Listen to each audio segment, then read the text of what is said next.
You don't want respect, you want appreciation. Appreciation is respect. Everybody has a mission, everybody has a talent. Follow your talent, just go out there and just do it. There's a will, there's a way, but just go and earn it. Don't cheat it.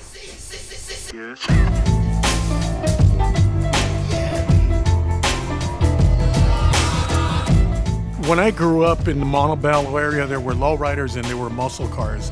The cool thing about lowriders and why they became my favorites is because they're family-sized cars until you lower them, then you bring out all the dynamics of the body style. They're sleek and they're low and they open up a certain way and they even look more sexy. So to me, that's what I liked about the lowriders, besides all the colors you can put on them. The cars were lowered and they just looked crazy. They looked like UFOs just landed. That's what it looked like to me, and I really liked that look more than a Mach 1. And I seen all these clubs, and me and my brother, we would just take model cars and shoot flake paint over them, find cotton from the medicines, and take that and stick them in the wheel wells, because that was a style back then. And stick tires on there upside down. Next morning, we get up and then flip the car over, and wow, look how that looks. And that's those things, looking at the model cars, you could take any car, lower it on the floor, and the design of the car just looked evil, looks crazy. So I loved them.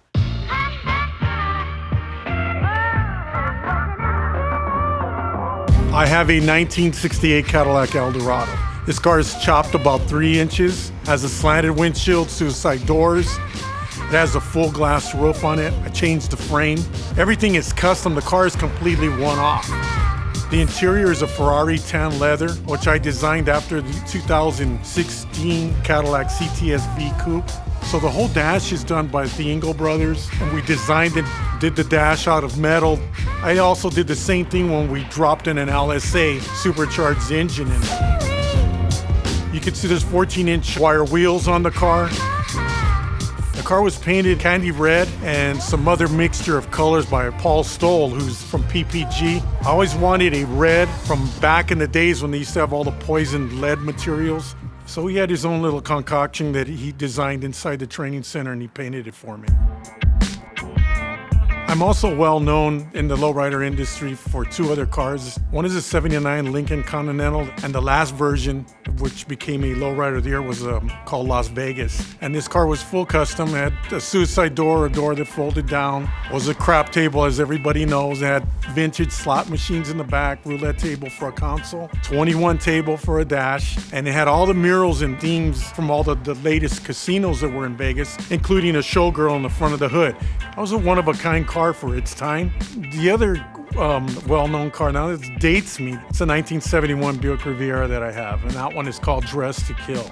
It was also themed out. It was in candy tangerine. Like, I did it in a graveyard theme with some guy playing with sunglasses crying, a ghost, and the whole theme went in there all the way to the coffin. Seats were done in velvet leather. It won its fair share of awards, and that still will be my all-time favorite, because you never forget where you first started.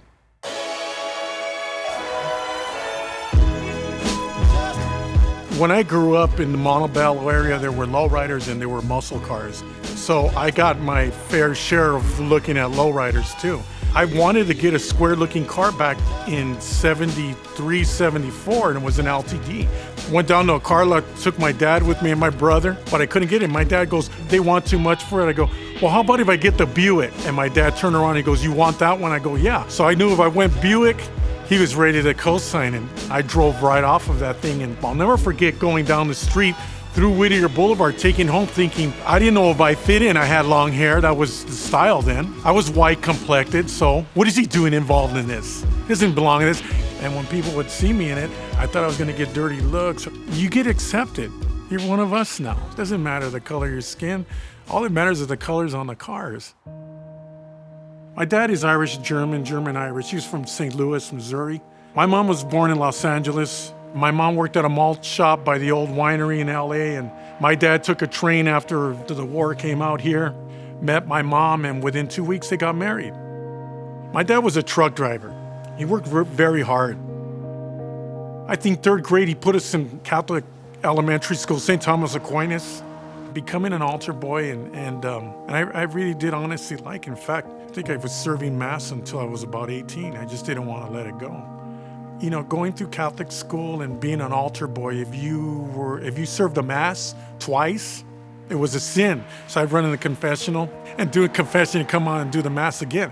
And when freshman year began, we had a brother there that asked, is anybody here? We know that there's a few of you guys who want to become a priest. So I raised my hand, me and 2 other guys, and he goes, come with me. So we went out in the hallway and we're just talking. He goes, across the street, there's a girls' high school, Sacred Heart. He goes, it's full of girls. You guys, at the end of school or recess, they come walking by here. You should look at them and make sure you guys know what you're doing. And that kind of helped along the way too. So, I thought about it and I just put it to the side. I saw girls and I changed my mind about certain things, and then I just went on from there. And then, you're young and you're in love. Gone were those priest days. So I had a small family already in my senior year. And you do the best thing back then. Back then it was the right thing to do. I went out there and I got a job. Things don't always work out. Responsibilities come first, and I had the fork of the road. I had to make a right-hand turn, unfortunately, at that time. I'm sure that depressed my parents.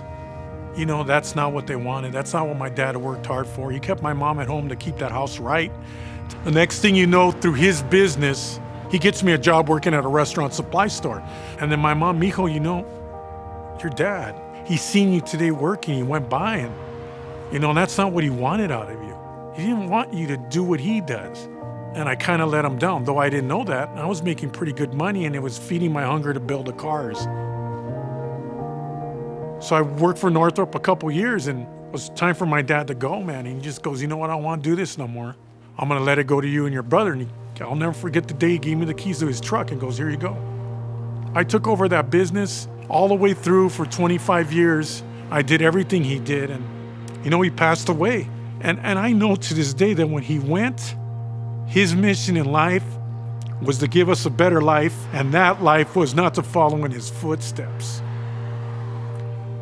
I just lost my mother not too long ago, but she lived almost to about 89. There wasn't a day she didn't miss my dad, and I used to always go back and, what did Pop think? What did Pop say? He got hurt, Mijo. He wanted you to become somebody. You were supposed to be the one. My dad, if he's seen me now, then, he's got to be proud of where I'm finally at. But he knew I had the cars. I think he thought I was insane about cars. That's all I cared about. And I think he understood the club and how I owed them and how I would never leave them, because he liked those guys too. And he never bothered me about that. But it's the things he never told me. And I got it now, as you grow older now, I realize a lot more how my dad really was with me, how he brought me up, why he's my hero. Even in his last days, all he just said is, Joe, just be good. That meant everything to me. I'm gonna lose it.